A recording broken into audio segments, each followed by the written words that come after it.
প্রচারণা তো শুরু করেছে অনেক আগে থেকে আলহামদুলিল্লাহ, আর সাড়া পাচ্ছেও প্রচুর আলহামদুলিল্লাহ। সবাই স্বতঃস্ফূর্তভাবে মানে আগ্রহী হয়েই বলছে যে ইনশাআল্লাহ ধানের শীষেই ভোট দেবে।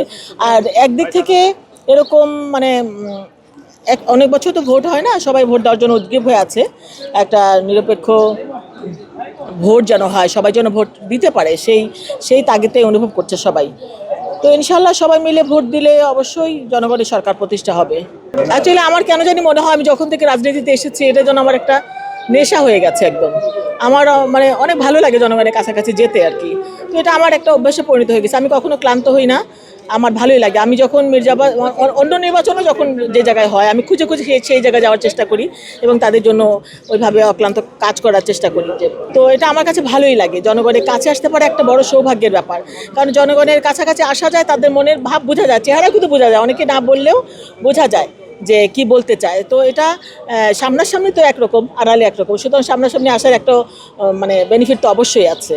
না, এটা নিয়ে আমি আসলে কোনো কথা বলতে চাই না। আমারও তো বাচ্চা কাচ্চা আছে, আমরা বাচ্চা কাচ্চাদের ওইভাবেই তো বড় করতে চেষ্টা করি যে বড়দের শ্রদ্ধা করবে, ছোটদের স্নেহ করবে, সবার সঙ্গে ভালো আচরণ করবে। এটাই আমরা আমাদের সন্তানদের শিক্ষা দিয়েছি, দিয়ে যাচ্ছি। তো আমি এই ব্যাপারে আর কিছু বলতে চাই না।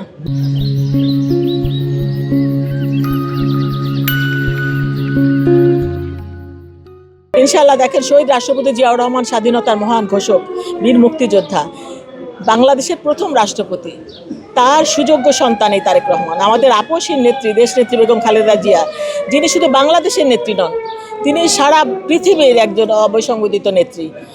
তো তার সুযোগ্য সন্তান এই তারেক রহমান, এবং এই তারেক রহমানই আমাদের চেয়ারম্যান, এবং তিনি কিন্তু তিল তিল করে সমস্ত কিছু শিখে শিখে এসেছেন বাবা মার কাছ থেকে। তো তিনি অবশ্যই পরিপক্ক এবং ভালো, ইনশাল্লাহ অনেকদিন থেকে তিনি নেতৃত্ব দিয়ে যাচ্ছেন, আমরা সেই নেতৃত্ব গ্রহণ করছি এবং আমরা আশা করছি ইনশাল্লাহ তিনি বাবা মার ওই জায়গাটা অবশ্যই মানে সুরক্ষিত রাখবেন। ওইটা তো নিশ্চয়ই রাখবেন। নারীর আমাদের যে 31 দফা আছে মানে আমাদের চেয়ারম্যানের, সেখানে কিন্তু নারী এবং শিশুদের কথাও বলা আছে, নারীর ক্ষমতায়নের কথা বলা আছে, নারীদের জন্য কি করা হবে সেটাও বলা আছে।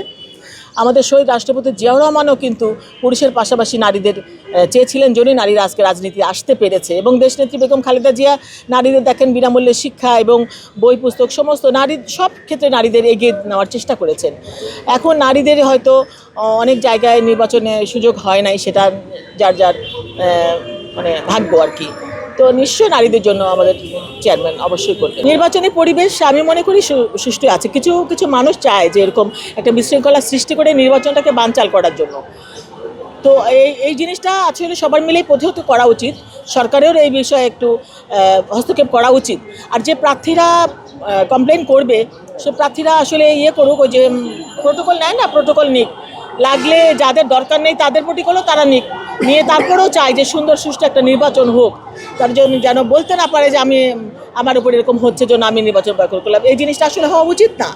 নির্বাচন সুন্দরভাবে এখন পর্যন্ত পরিবেশ আছে, পরিবেশটাকে কোনোভাবেই নষ্ট করা উচিত না, কারণ একটা গণতান্ত্রিক সরকার এবং নির্বাচিত সরকার এদেশের জন্য খুবই জরুরি।